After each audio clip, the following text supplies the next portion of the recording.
Hey friends, I don't know about you, but sometimes when we walk through hard things in our life and all these things kind of feel like they're throwing at us, and then we react, sometimes very humanly, and we can have that anger, that pain, that hurt, that shame, that bitterness, all that come in, and then we start feeling like that's all we are.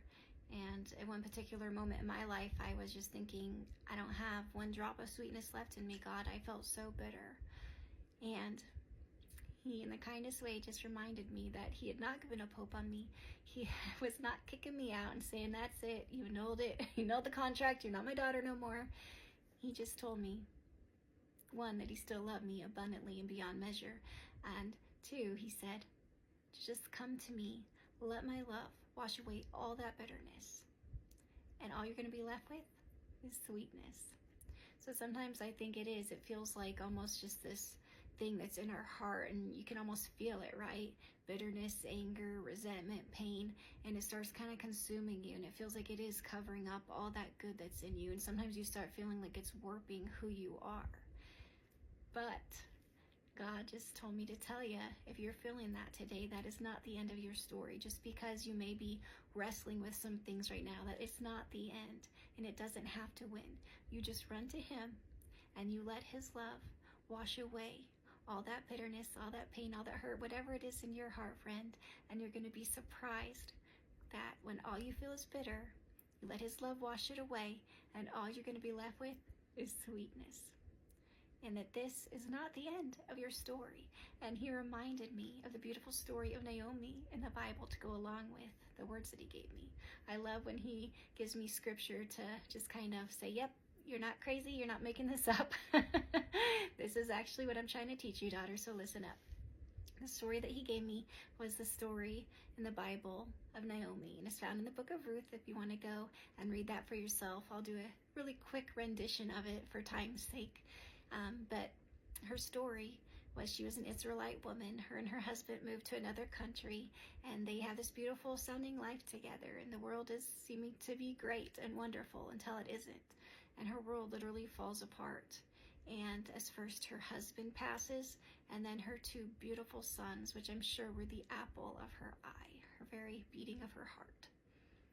And so she's in this foreign land, and she does have two beautiful daughters-in-law, but she didn't have any grandkids. And in that time, having, sons and grandkids was really important. And so she just feels forlorn and bereft and grieving. And she ends up relating so much to all of her feelings, especially bitterness, that she ends up telling people, like, don't even call me Naomi anymore. Call me Mara, which means bitter. And so she ends up going back to her home country. She ends up telling her daughters-in-law, like, you don't have to go with me, start your life fresh. I'm not going to make you come with me. But Ruth would not give up on her. And she's like, nope, where you go, I'm going to go. Your people are going to be my people. Your country is going to be my country. And your God is going to be my God. So they go to Israel together. And they start a new life, and it's not easy. It's not a miraculous, turn around like that, like we would love, right? It's a process. But Ruth decides, they don't have a lot of food, they don't have a lot of money, so she decides to do what they did back then. It was to glean in the fields at harvest time. So she goes out into a field, and it ends up being barley harvesting season.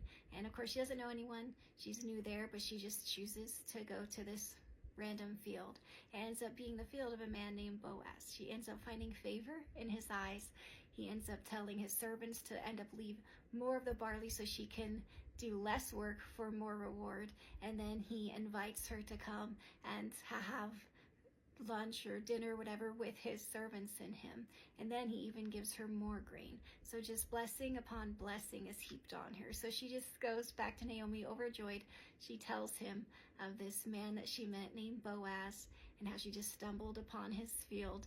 And then it clicks in Naomi's mind, like, wait, Boaz, I know him. He's actually our kinsman redeemer. Now, if you don't know what a kinsman redeemer is, I'm going to tell you in 21st century lingo. If you want to go research it for yourself and dig deeper, go on ahead. But in a nutshell, again, a quick explanation is that when your husband would pass away at that time in history and in that culture, they would have what they called a kinsman redeemer. And so if you were the widow, it would usually be your husband that just passed, his brother, that would step in if you didn't have kids, and he would marry you, and the firstborn child would then be and have the name and all the inheritance of your husband that passed. So that's the way that they kept the bloodline, and they kept all the inheritance, and that way you weren't just like passed off of the earth, because lineage and bloodline and your memory was very important to them. So since he didn't have a brother living to go do that, it ended up going to whoever was next of kin. And so that ended up being Boaz. Well, he was all but one. There was one in front of him, he said. So I'm skipping ahead of myself, but Naomi goes and tells Ruth, well, go back to Boaz and see if he wants to be our kinsman redeemer.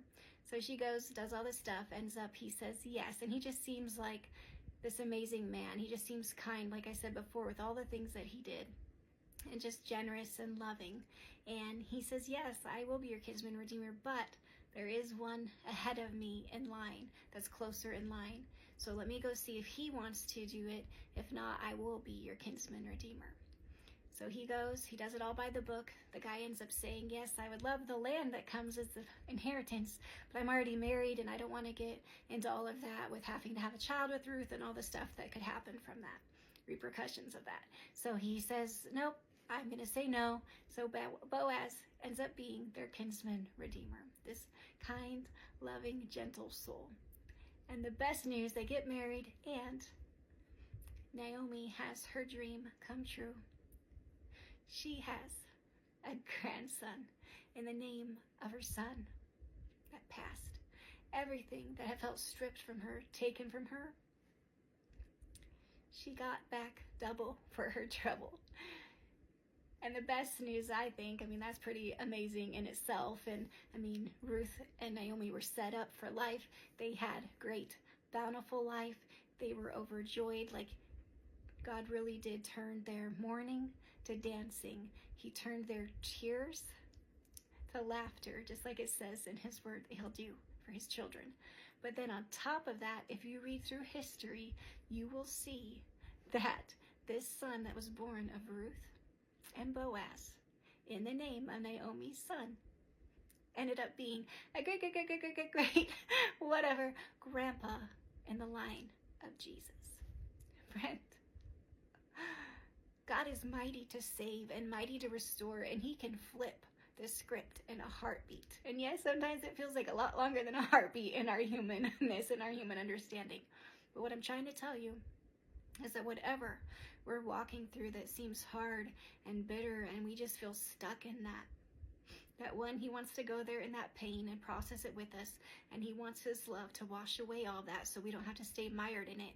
But then sometimes, even when we can't quite do that yet, he just, I feel, comes and he'll just shower us with his goodness, with his love, with his kindness. He'll bring people into our life that show us his love, and then we're just so astounded and amazed by his goodness, by his love, by his mercy and grace, and the turnaround story that he writes for us, that it's just like we're just in such awe. His love has just, unbeknownst to us, even washed away all that bitterness, because it's like, you're so good, God. What do I have to be bitter about? Like, you turn my story around.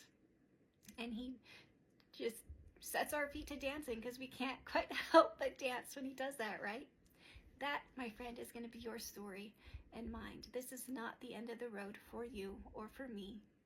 He's going to tune our tears to laughter, and he is going to turn our bitterness into sweetness. He is not done writing your story or mine. I love you guys. Have a great day.